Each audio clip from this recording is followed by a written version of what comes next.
yo soy Abril. ¡Hola, Abril! Gracias por tu saludo, Emanuel. Bienvenidos de nuevo al videoblog de Ensayos de Abril. Estoy emocionada porque voy a hablar del sexo en la literatura. El sexo es un tema que generalmente nunca ha faltado en la literatura. Existe desde la antigüedad. De hecho, hay una escena que a mí me encanta en la Ilíada, cuando Zeus y Hera consuman su amor, e incluso hay una nubecita tapándolos. Si les interesa conocer ese fragmento, se los voy a dejar en la cajita de descripción. El sexo, como la vida, como todo, es una de las cosas más naturales del ser humano y por tanto una de las más tratadas en la literatura. Sin embargo, en mi experiencia como lectora me he topado con textos que hablan del sexo de una forma pueril, incluso vulgar, que buscan generar solamente ese cosquilleo y esa emoción de excitación y nada más. Y creo yo que esa es una forma muy pobre de tratar al sexo, porque el sexo sí es, por supuesto, eso, pero creo que hay obras que lo tratan desde puntos de vista mucho más interesantes, que lo abordan más profundamente y que hacen entender que el sexo, por lo natural que es en la vida del ser humano, merece un lugar primordial y bien tratado en las letras. En este video te voy a presentar unos libros que te van a hacer ver el sexo desde otra perspectiva, que va mucho más allá de una satisfacción física y que nos hacen entender que al ser tan natural en la vida del ser humano implica cosas mucho más profundas como miedos, muerte, locura, no sé, ya lo verán a continuación. La palabra sexo proviene del verbo latino secare, que significa cortar. Y la palabra sexo como tal en su origen significa simplemente esa división que hay entre la mujer y el hombre y nada más. Toda la connotación que le hemos dado después pues ha nacido cultural y socialmente. Existen otras palabras muy interesantes para referirse al acto de consumación sexual que pues no voy a tratar propiamente en este video porque no es el propósito, pero que si quieren saber más de aquellas palabras como follar, coger y todas esas, se las voy a dejar en la cajita de descripción.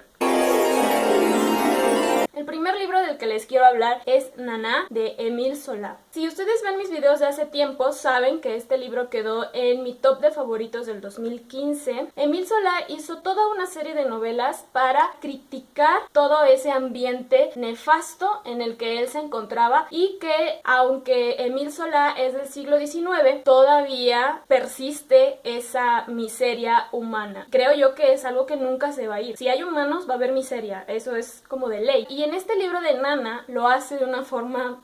Nana es una prostituta, pero el sexo aquí está trabajado de una forma completamente aterradora. Sí, aterradora en el sentido en el que Nana sabe que su profesión no es, según ella, nada de lo que es sentirse orgullosa, pero ya que la vida la ha puesto en ese camino, lo va a hacer de la mejor manera posible. Empieza a crear una conmoción tal en los hombres que frecuentan los burdeles, porque todos quieren estar con Nana, por la fascinación que causa. Son hombres ricos, hombres influyentes, que están dispuestos a pagar todo lo que sea posible con tal de estar con ella. Es una novela muy deliciosa. Muchos de estos hombres van cayendo en sus redes y van olvidándose de todo. Caen en la miseria económica, porque aparte ya habían caído en una miseria humana. Por la mitad de la novela comienzas a ver los efectos que tiene esta vida desenfrenada en la vida de Nana. Émile Zola hablaba mucho de esta doble moral y en el sexo cambia de cariz según la situación en la que se realice. Y en el caso de Nana, ella misma se va encerrando en una burbuja de un montón de sentimientos que va a ser muy interesante que los lean debido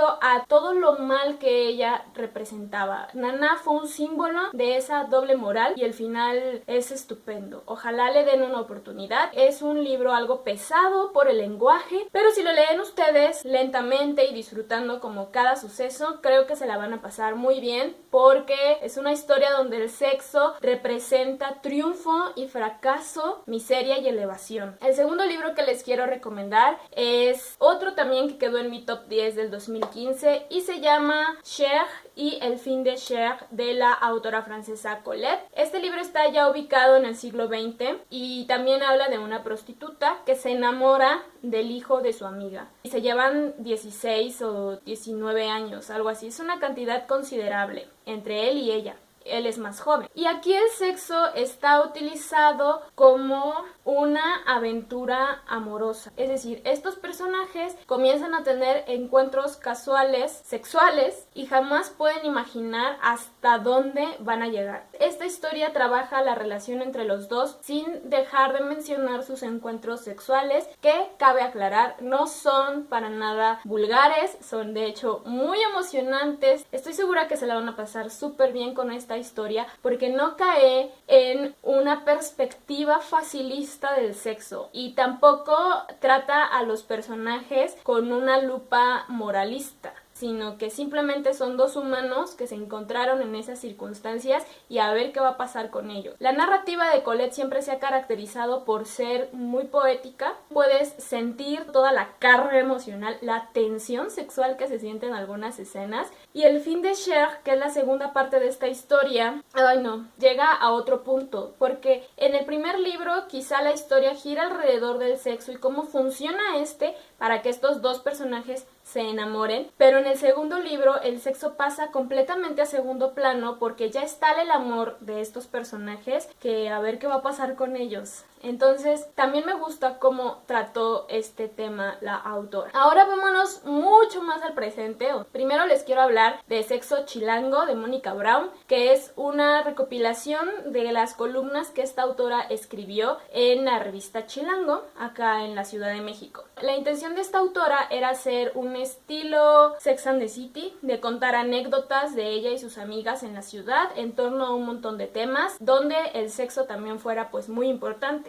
Para empezar, la narrativa es muy ligera, es sencilla y amable, se lee rápido. Esa es una ventaja, yo lo diría. Y después pareciera que en el principio sí comienza como muy superficial, hablándote de encuentros y aventuras sexuales y todo, pero conforme vas avanzando te vas dando cuenta que están llenos de miedos y de cosas fuertes que los hacen tomar las decisiones que toman. Es decir, que creo que este libro no es para nada despreciable. El sexo es un tabú aún en muchas partes de México. Las chicas que aparecen en estas historias siempre están como en busca del amor, sí, pero también de una liberación femenina completa. ¿Y esto qué quiere decir? Que yo como mujer voy a hacer lo que yo considero que está bien para mi vida sin importarme lo que digan los demás. Y entonces se trata de mujeres que consiguen los trabajos que quieren, que van a los lugares que quieren, que se visten como quieren y que pues sí, practican el sexo de forma natural, y de cómo se enfrentan ante esta sociedad que todavía no ve bien que cada ser es libre de hacer lo que quiera. Por supuesto también maneja un poco eso de la libertad y el libertinaje. Está muy interesante. Yo no podía como no darle la razón a la autora, e incluso siento que aprendí muchísimo. Es un tema completamente normal por el que ninguna persona debería asustarse. Es una recopilación de hechos muy divertida que llega a conclusiones interesantes. Muchas mujeres van a poder sentirse identificadas y lo recomiendo ampliamente. Después les quiero hablar de Peregrina de los Mundos, que es un libro de una autora venezolana que se llama Vera Scarlett. Y este libro también me gustó muchísimo. Vera Scarlett aborda el sexo desde esta perspectiva violenta y al ser tan natural en la persona también puede generar una adicción que responde no al deseo de recibir placer, sino a problemas psicológicos que llevan a pensar que tal vez muchas de las relaciones sexuales que existen en el mundo no son para nada relacionadas con el amor. Este libro de Vera Scarlett habla de una chica adicta al sexo y de cómo empieza a volverse adicta y de cómo empieza a salir de esa adicción. Hay muchas escenas sexuales descritas y ninguna de ellas te hace sentir bien. Cada escena en su momento está cargada ya de dolor, ya de decepción, ya de miedo, ya de un vacío existencial. Además de que ilustra toda esta lucha que hay, sobre todo en países de doble moral, que señalan a la mujer que ejerce libremente su sexualidad. Este libro libro también deja sobre la mesa que hace falta todavía en México y en otros países como Venezuela educación sexual real y tangible, porque en muchas familias es todavía un tema que no se toca, que simple y sencillamente no se toca. Sentí yo que toda la narración era ir en una cuerda floja, porque al acompañar a Ana en su calvario, tanto de la adicción como de la recuperación, es una constante cuerda floja en la que ella siente que va a volver a caer, pero quién sabe, descúbranlo ustedes. Y el último libro del que les quiero hablar, que no gira exactamente en torno al sexo, pero que tiene muchas partes muy geniales, románticas e interesantes en torno a él, es Rayuela de Julio Cortázar. Este libro, no les voy a mentir, yo lo leí hace muchísimo tiempo y recuerdo que fue uno de los libros que más amé y que más odié al mismo tiempo. Creo que la relación ahí manifestada no es para nada algo a lo que yo aspire, pero no puedo negar la maestría con la que está escrita en muchos de sus capítulos que me acompañan todavía después de tantos años de haberla leído. Y uno de esos capítulos es por supuesto el 68, que evoca una relación sexual amorosa que nadie entiende la primera vez que lee, porque Julio Cortázar se valió de algo llamado gíglico para escribir esta parte de su historia. Y el gíglico es un idioma que él se inventó, inspirado tal vez en Lewis Carroll, que jugaba con el inglés para hacer un juego de palabras que solo los personajes entendían. Bueno, pues Julio Cortázar hizo el glíglico para relacionar a sus personajes en una forma mucho más profunda. Y es aquí cuando yo les digo que el sexo, sí es una satisfacción física, pero también implica cosas del alma. Al ser una acción tan íntima, implica una relación también espiritual. Cuando el lector está leyendo esa parte, los personajes técnicamente están interactuando entre sí de esta forma tan mágica y el lector está viendo la situación pero no sabe qué sucede y es como un disfrute de los personajes ajeno al lector. Julio Cortázar sí se la rifó con esto. Voy a intentar leerles este pequeño texto. Apenas él le amalaba el noema. A ella se le agolpaba el clemiso y caían en hidromurias, en salvajes ambonios, en sus talos exasperantes. Cada vez que él procuraba relamar las 5 pelusas, se enredaba en un grimado quejumbroso y tenía que embulsionarse de cara al nóvalo, sintiendo cómo poco a poco las arnillas se espeljunaban, se iban apeltronando, reduprimiendo, hasta quedar tendido como el trimalciato de ergomanina al que se le han dejado caer unas fílulas de cariaconcia. Y sin embargo, era apenas el principio, porque en un momento dado ella se tordulaba los urgalios, consintiendo en que él aproximara suavemente su oferlunius. Apenas entreplumaban, algo como un ulucordio los encrestoreaba, los extrayuxtaba y paramovía.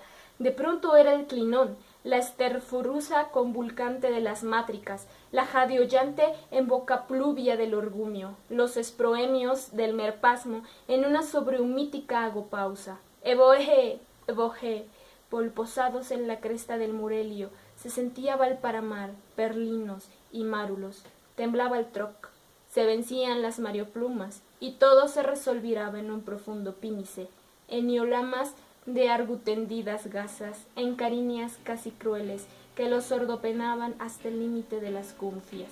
Este es el lenguaje del amor, probablemente. Pues hasta aquí ha llegado mi video. Espero que les haya gustado mucho. Por supuesto, espero conocer las historias que ustedes han leído. Estoy consciente de que me hace falta leer mucho, que hay autores que han manejado eso del sexo de una forma también muy interesante, como los poetas malditos, por ejemplo. Dejo los comentarios para que ustedes expresen lo que piensen acerca de esto. En este video, la gran ausente es la poesía, y la poesía también es una de las máximas elevaciones del lenguaje para hablar de este tema. Muchas gracias por ver este video, gracias por estarme acompañando en la celebración de los ensayos de abril y nos vemos muy pronto.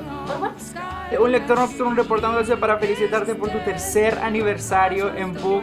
Tuvo 3 años, Abril, en los que video con video nos has demostrado que BookTube tiene calidad. Me atrevo a decir que eres de las pocas personas que no solamente se anima a compartir su gusto por los libros, sino que compartes tu pasión por la literatura y por las letras, que pocas personas tienen la habilidad de hacer eso y que te envidio mucho.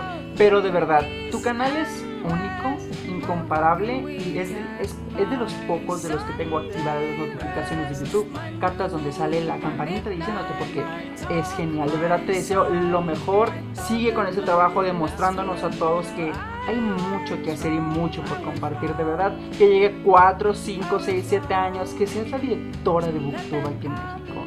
Eres como la perfecta para ese trabajo. En fin, muchas felicidades, Abril.